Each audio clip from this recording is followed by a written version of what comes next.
Alex, don't you see? It's Dennis, too. Elliot doesn't seem to know, but he can take Dennis from us. If he leaves town now, our son will follow. I'm sure of it. Elliot knows better. I told him not to meddle. I told him I could have him sent somewhere Dennis couldn't follow.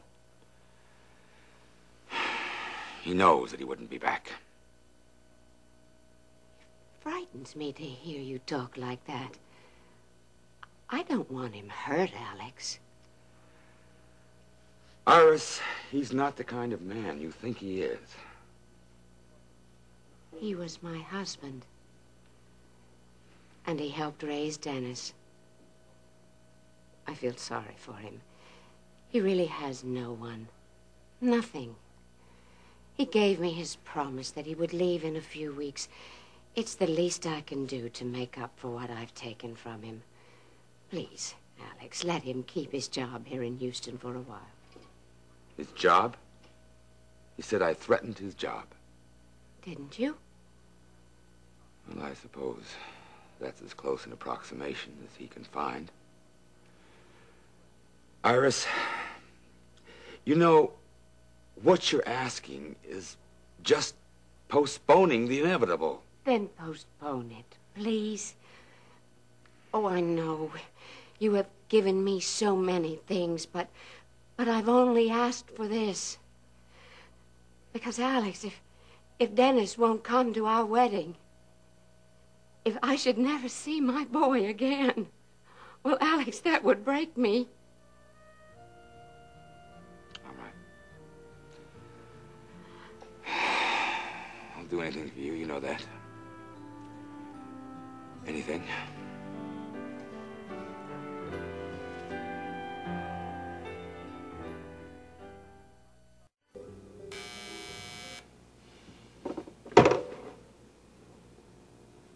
All right, Terry, put him through.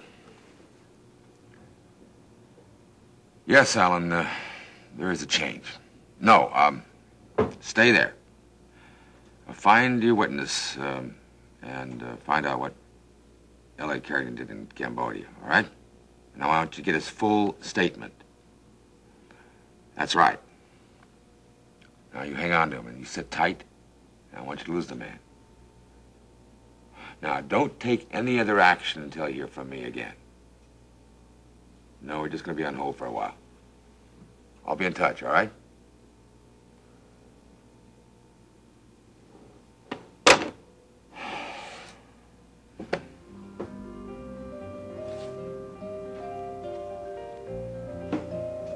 It's a mistake. I know it was a mistake.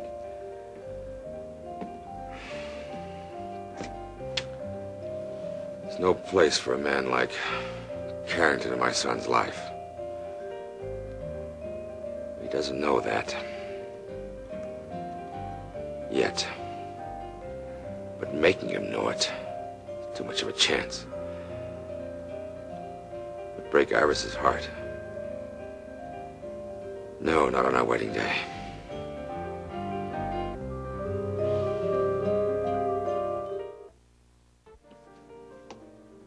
I swear.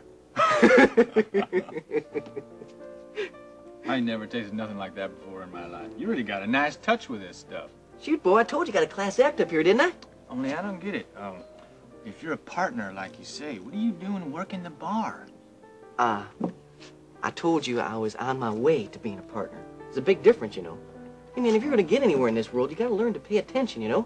Look for them fine details and the meaning of what people are trying to tell you. Well, anyway, I know you got some kind of pull, because they wasn't even going to let me into this place until I mentioned your name. Billy Joe Wright.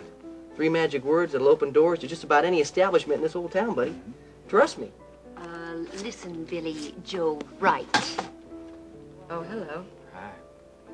You might find the doors to this establishment closing behind you permanently unless you cut the gab and get to work.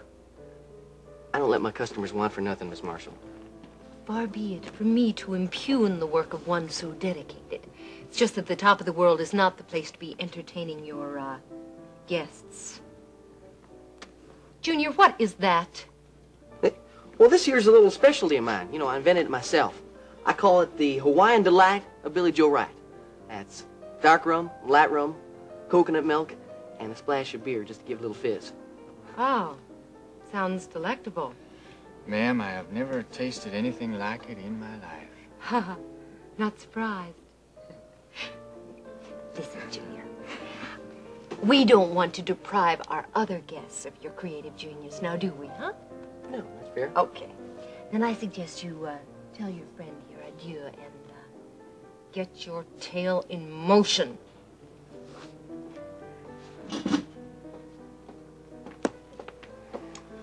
Well, I guess I better hit the road. I don't want to get you in any kind of trouble. Hey, man, stay here. That broad couldn't get me in any trouble. She's manager for now, but she's going to be out in her ear before she knows it. That's too bad. She is one nice-looking lady. Yeah, that's what I thought at first. On the outside, she's as ripe as a plum in August. But on the inside, it's sour grapes and lemons. Oh, hell, I don't need her. I got more broads up here than I know what to do with, you know? You know, rich ones. And their husbands are off busy all the time with them big oil deals. You know, all that sort of stuff.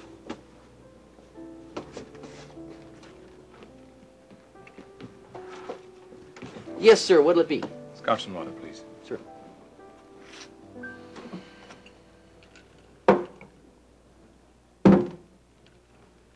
Thank you. Sir.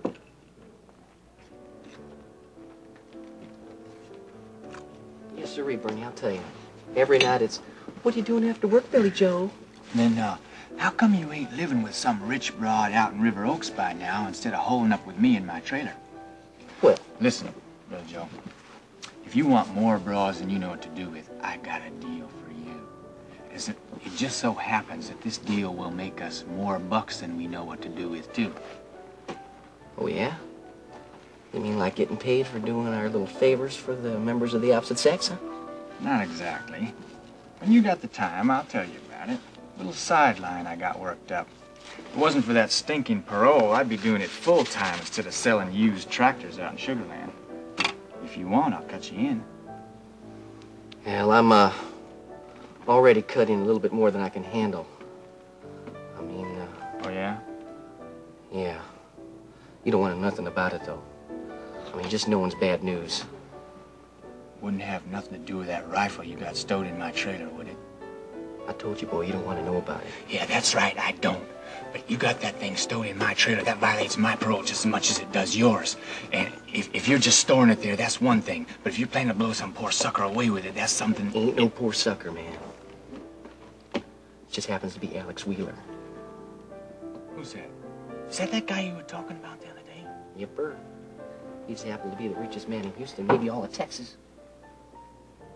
Then you're a lot crazier than I thought you were, Billy Joe. And I want you and that rifle out of my trailer.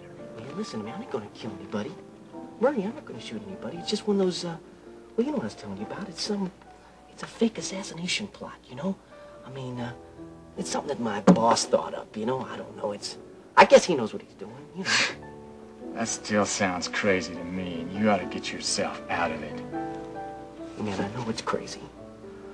I know it's crazy, man. I'm trying to get out, but I can't. That curse has got something on me, and he won't let me out.